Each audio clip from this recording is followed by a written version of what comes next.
नमस्कार, मैं ज्योति अरोरा और आप देख रहे हैं सी न्यूज भारत। इस न्यूज बुलेटिन में हम बात करेंगे कि कहां साइबर अपराध शाखा ने गरीब दिव्यांग को ठगी किए हुए रुपए वापस लौटाए, कहां कॉलेज प्रशासन ने नगर निगम पर जमीन कब्जा का लगाया आरोप।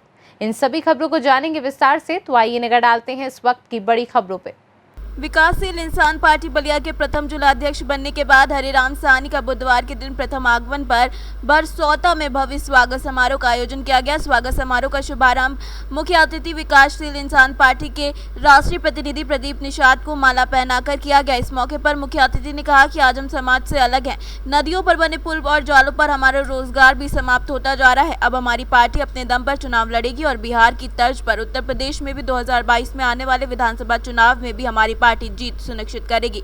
वहीं पार्टी के नवनिर्वाचित जिलाध्यक्ष हरिराम साहनी ने कहा कि हम लोग एक साथ मिलकर अपने समाज को आगे बढ़ाएंगे। हमारी पार्टी ने हमें जो दायित्व दिया है उसको हम पूरी निष्ठा के साथ निर्वहन करेंगे और अपने बूथ स्तर पर पहुंचकर पार्टी कार्यकर्ताओं को जोड़ने और सुख दुख में साथ मिलकर रहेंगे।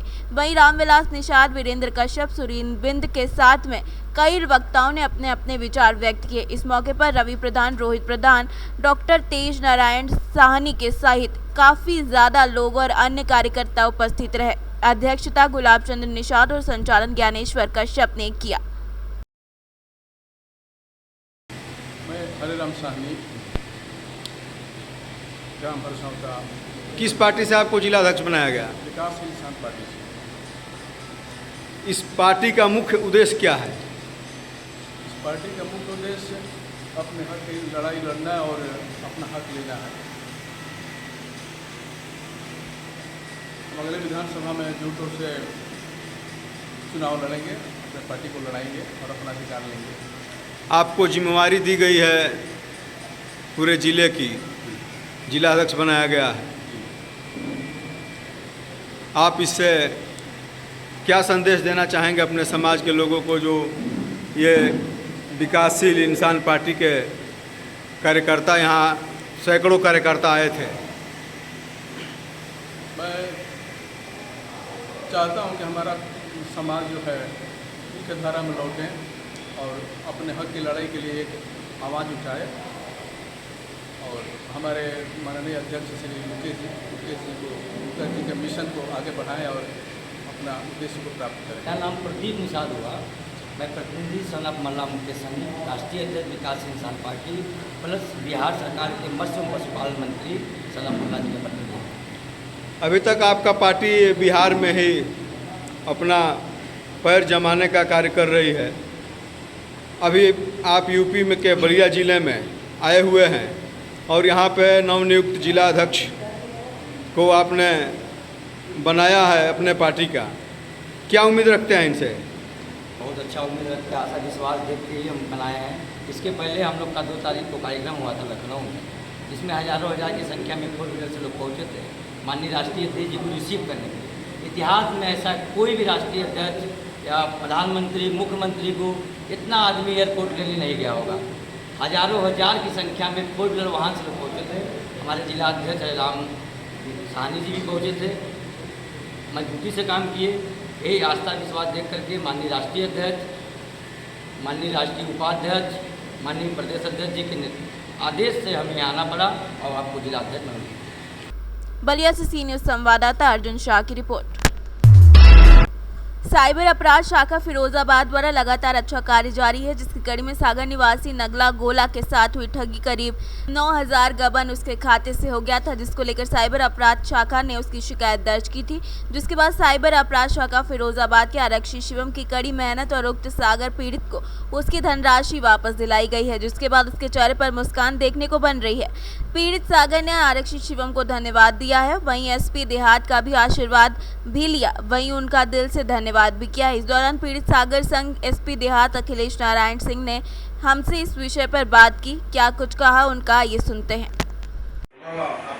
क्या नाम है आपका, कहाँ रहती हैं और क्या मामला है? मेरा नाम सागर सिंह है, पुत्र श्री राम प्रकाश, निवासी नगला गोकुल, पोस्ट शनिवार, रामनगर शाखा में मेरा अकाउंट था।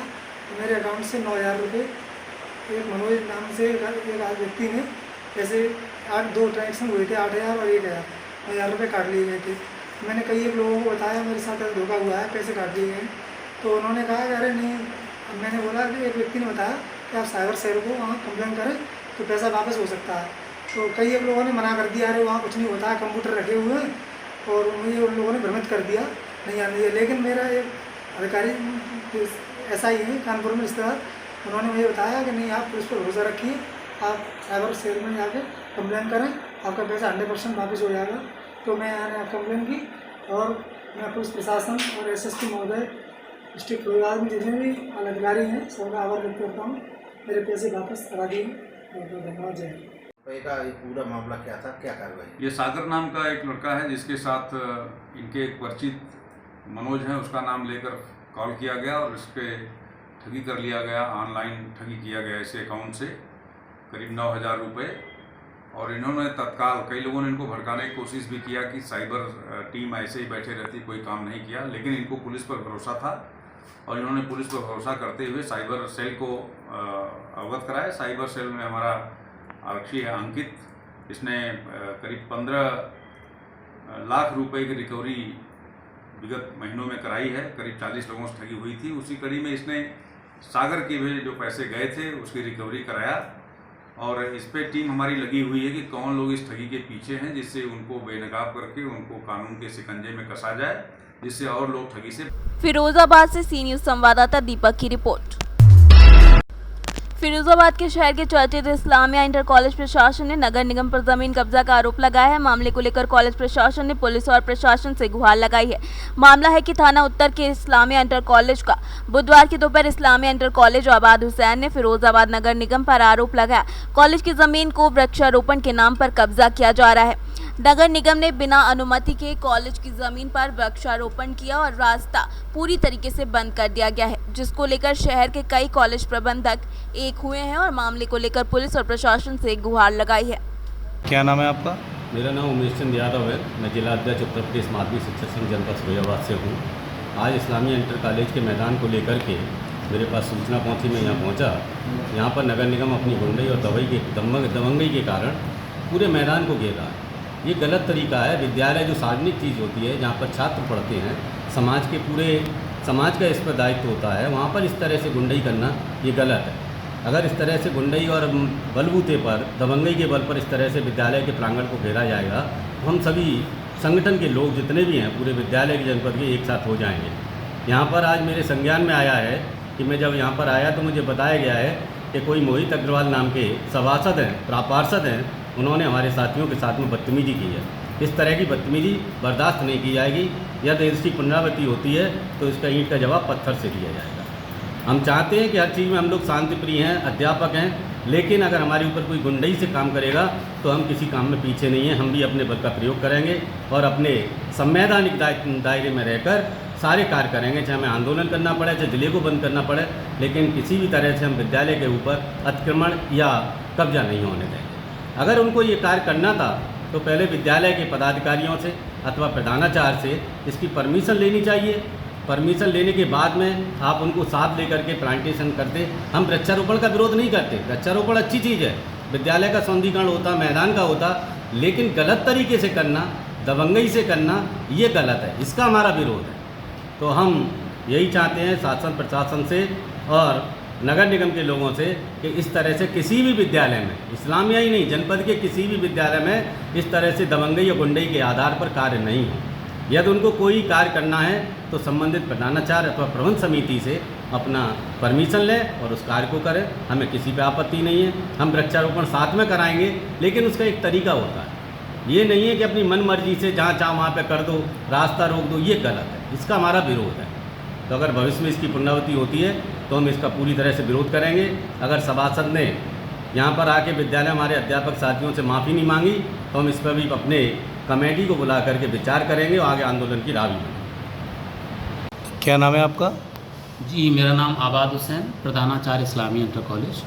क्या समस्या है बताइए? सर, ऐसा हुआ कि मॉर्निंग के टाइम पर जब हम आए तो अपना जो इस्लामिया इंटर कॉलेज का पीछे का जो ग्राउंड है वहाँ पर हम देख रहे थे तो कल प्लांटेशन का नगर निगम की ओर से प्लांटेशन का प्रोग्राम किया गया और हमें खुशी हुई कि भाई विद्यालय भी इसमें सहयोग देता है, क्योंकि हमारे बच्चे भी प्लांटेशन किए हैं यहाँ पर। लेकिन प्लांटेशन का तरीका होता है, नगर निगम ने एक सबसे बड़ी गलती जो की है वो ये की कि पहली बात तो ये कि स्कूल से परमिशन लेनी चाहिए, क्योंकि हमारे विद्यालय का ग्राउंड है, अगर उसमें कुछ प्लांटेशन कहीं किस तरह से करना है तो बिना किसी परमिशन के इन्होंने अपना कार्य शुरू कर दिया। और प्लांटेशन के नाम पर हमारा जो रास्ता है, जो हमारा गेट है पीछे साइड से, गांधी पार्क से जो गेट आया है, वहाँ से जो रास्ता आई है, तो वहाँ पर हमने देखा कि एक साथ 4 रो में प्लांट लगाए गए, वो भी हमारे एक ही साइड में। अगर पूरी गोलाई में 1 रो लगाकर और तब प्लांटेशन किया जाता, और उसमें ट्री गार्ड के तौर पर इन्होंने ईंटें और पक्का गारा सीमेंटेड उसको लगाना शुरू कर दिया, जिसकी वजह से चूँकि 4 रो एक साथ लग गई। अब उस 4 रो की वजह से क्या हुआ कि पूरा हमारा जो बच्चे हमारे जो खेलने जाते हैं वो रास्ता ब्लॉक हो गया पूरा। तो इससे ये पता चलता है कि नगर निगम अपनी मनमानी कर रहा है, बिना परमिशन के इस तरह से करना।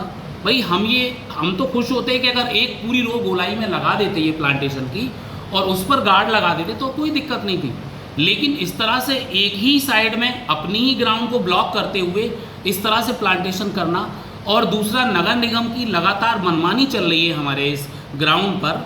नगर निगम की ओर से दुनिया भर का मलबा वहाँ डाल दिया जाता है, बच्चों का इन्फेक्शन हो रहा है। हमने कई बार नगर निगम से शिकायत भी की है, लेकिन उस पर कोई नहीं, बजाय उसके अमल करने के, शिकायत को दूर करने के, उल्टा यहाँ पर इस तरह का गंदगी फैलाई जा रही है और हमारे बच्चों का इन्फेक्शन होने का डर है। अभी तो चूँकि कोरोना का टाइम काल है, बच्चों अभी आ नहीं रहे हैं बच्चे, लेकिन जब बच्चे आने शुरू होंगे, हमारे एग्ज़ाम है यहाँ 18 जुलाई को हमारा बीएड की परीक्षा है यहाँ पर। उस परीक्षा में पीछे जो लोग विद्यार्थी बैठेंगे उसमें गंदगी होती है, बदबू आती है बहुत ज़्यादा, हम बड़े परेशान हैं। नगर निगम भी इस तरह से हमारे इस ग्राउंड को बर्बाद करने के और पूरा बेकार करने के और अपना कब्जा करने के उसमें मूड में है। यही कारण था कि हमने 112 पर भी शिकायत की है और हम नगर निगम को भी एक एप्लीकेशन दे रहे हैं, फिर दे रहे हैं एप्लीकेशन, ताकि वो इस तरह की हरकतें ना करें। और ये कि विद्यालय का मैटर है, इसमें बच्चों का है, बच्चों के डेवलपमेंट का वो है, तो इसलिए हमने ये सब कार्रवाई हमें करनी पड़ी। क्योंकि इसमें कुछ पार्षद भी आए, जिसमें से एक पार्षद है, उनका क्या नाम है, मोहित, जो वार्ड नंबर 23 से मोहित जी, वो थोड़ा सा कुछ इस तरह से बोल रहे हैं कि नगर निगम की ज़मीन है, तुम क्या कर लोगे, इस तरह से। यहाँ तक कि जो हमारे दीवान जी आए थे 112 के, उन पर भी वो अकड़ गए। तो ये सारी घटनाएं प्रदर्शित करती हैं कि नगर निगम जो है अपनी मनमानी कर रहा है और एक विद्यालय की जो ज़मीन है उसको प्रताड़ित करते हुए और उसको कब्जाने के चक्कर में है। तो सर ये प्रॉब्लम थी हमारे साथ, ये कहना चाहता हूँ। फिरोजाबाद से सी न्यूज़ संवाददाता दीपक की रिपोर्ट। आज फूलचंद नामक व्यक्ति अपनी पत्नी संग खुजरिया रिश्तेदारी में आए थे। जब फूलचंद अपनी पत्नी तथा अपने साले के साथ अपने घर सुरजनपुर लौट रहे थे, तभी रास्ते में उनका एक्सीडेंट हो गया। आपको बता दें कि ये मामला पलिया कोतवाली के अंतर्गत गोल्डन फ्लावर स्कूल के पास का है, जहां दंपति अपनी रिश्तेदारी में खुजरिया आए थे। खुजरिया से अपने निज निवास अपनी मोटरसाइकिल से लौट रहे थे, जहाँ दंपति संग मोटरसाइकिल पर सवार बच्चे की ई रिक्शा से भिड़ंत हो गए। ये बात संजीव कुमार मुन्ना को पता चली तो अपने तमाम साथियों के साथ मौके पर पहुंचे और घायल दंपति संग बच्चे के मौके पर गाड़ी में बैठाकर पलिया सरकारी अस्पताल पहुंचाया, जहां डॉक्टरों ने उनका प्राथमिक इलाज किया। डॉक्टरों के मुताबिक दंपति और बच्चे की हालत अब ठीक है। लखीमपुर से सीनियर संवाददाता पुनीत कुमार की रिपोर्ट। विकासखंड मडावरा अंतर्गत ग्राम पंचायत उल्दना खुर्द के मजुरा सोलदा में सहरिया समुदाय के लोगों को पेयजल उपलब्ध कराने हेतु ग्राम पंचायत द्वारा सार्वजनिक हैंडपंप लगवाया गया था, जिस पर कुछ गांव के ही दबंग प्रवृत्ति के लोगों के द्वारा जबरन कब्जा कर लिया गया है। इसीलिए गांव में पेयजल का संकट गहरा गया है, जिससे लोग ऐसी भीषण गर्मी में पेयजल के लिए परेशान हो रहे हैं। इस ओर न ही जिम्मेदार ध्यान दे रहे हैं और न ही कोई अधिकारी जन। ग्रामीणों ने पेयजल समस्या को दृष्टिगत रखते हुए समस्या के समाधान की मांग अधिकारी जनों से की है। ललितपुर से सीनियर संवाददाता विशाल की रिपोर्ट। फिलहाल के लिए न्यूज बुलेटिन में बस इतना ही। देश और दुनिया की तमाम बड़ी खबरों के लिए आप देखते रहिए सी न्यूज़ भारत।